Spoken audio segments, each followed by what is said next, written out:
Hi guys, this is just a video in response to a thread on the FL Studio forum just named Modwheel by BGIII.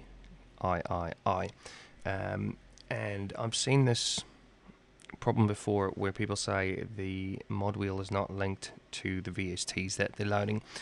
I will try and solve that for you with a little bit of a workaround.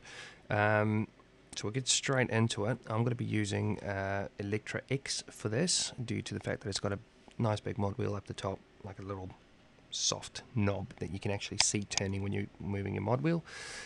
First thing to notice here is, well, first load up the template that you want this to work with, i.e. file, load from template, and whatever template you want. I've just gone and loaded the basic with the limiter. Anyway, so click there and insert, don't replace, and there's a reason for that. We'll get to it in a minute. Click your Electra X or whichever VST you want. All of the VSTs will have this. Not sure what the deal is with FL Studio native plugins. I usually just right click on whichever knob I want linked and then link it to the perimeter, so no, shouldn't be a problem. Anyway, so we've got Electra X loaded up. And I will now move my mod wheel, and nothing's happening. Fantastic. So what you do is you go to the little triangle at the top of the VST, go to the drop down, browse all perimeters. You'll see the perimeters pop up in the browser.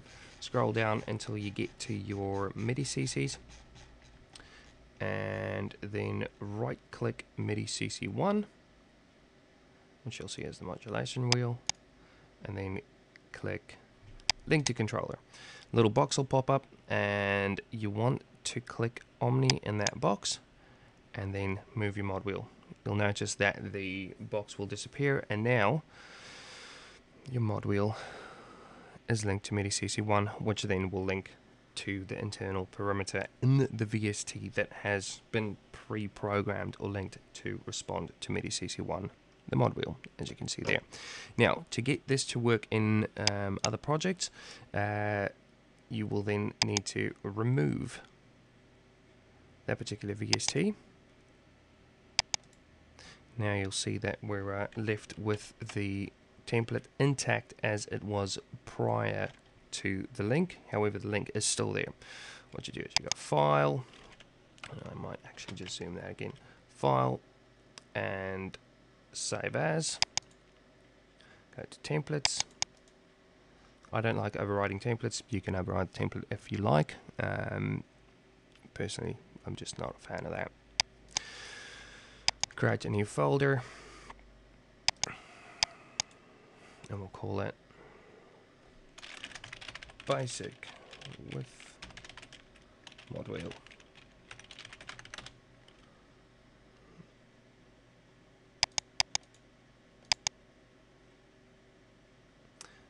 Go to your folder, add name to your preset or your template, sorry, basic with Modwheel, and save.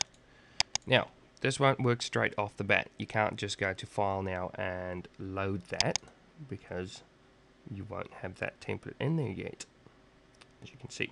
So what you do is you go out of FL Studio, just minimize,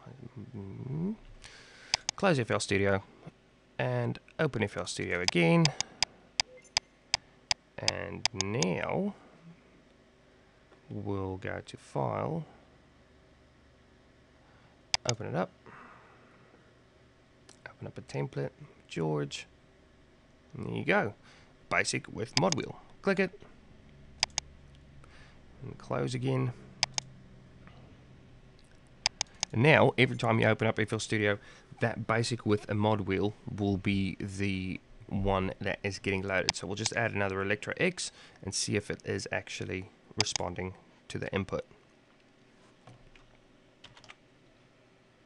Moving mod wheel. Hey presto, it's going. So you open, close, and it'll always go. Now, unfortunately, you have to do that for every single template that you use. I tend to just use a single template with 10 samplers, and that's pretty much it. So I've just had to save one template, and that's the one I start with every time. The only pitfall with that is it's not backwards compatible with projects you've done previously, unfortunately, so you're going to have to do that manual add and save your project again, manual add and save your project again for each one of the previous projects, but all future projects that you start with that particular template will have the Midi CC1 automatically linked to your